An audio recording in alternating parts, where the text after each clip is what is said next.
vote, to cast a ballot, to elect leaders and representatives of one's choice.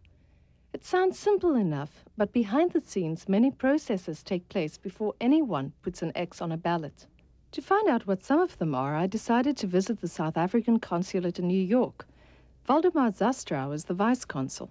We are not professional election officers, so to us it is very much the case that we have to study the book and make sure that we don't invalidate a ballot paper by not adhering to the requirements of the law. The procedures by which the elections will take place, both in and out of South Africa, were set up under the guidelines of the Independent Electoral Commission.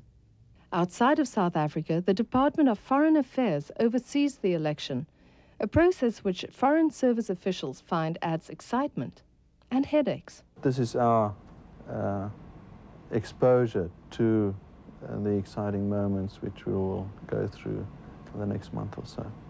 Do you have to have proof of South African nationality or South African residency in order to vote?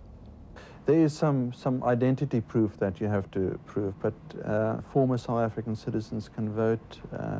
People merely resident in the country for a number of years will be able to vote. People that have lost their citizenship but who were born in South Africa, they will be able to vote. The requirements they have made as simple as possible. But just how will the embassy and consular officers handle the election? Can thousands of voters be accommodated? Councillor Wesley Johannesson foresees no problems on election day. So far things have gone very smoothly, and we hope that will be the case on election day. Voting will take place in 14 centres, all with sizable South African populations.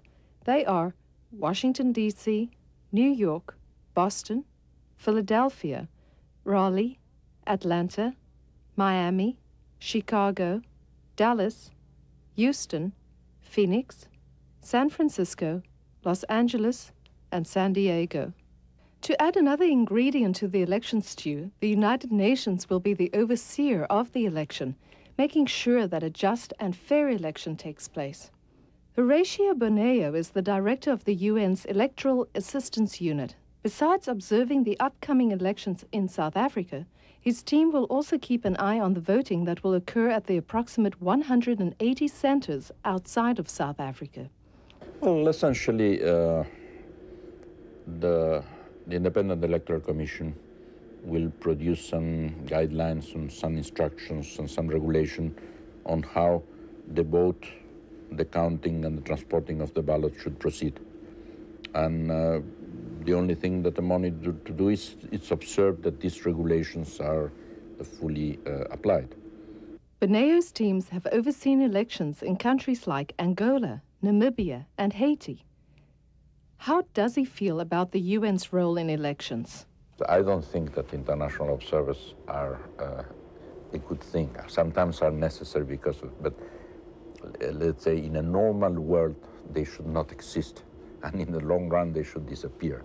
South Africans overseas will vote a day early to allow for the ballots to reach South Africa in time to be tabulated with the rest. It's hoped that all South Africans in the USA will vote. Make sure that your relatives abroad are aware of the facility to vote abroad, and let them make inquiries where the closest voting station would be.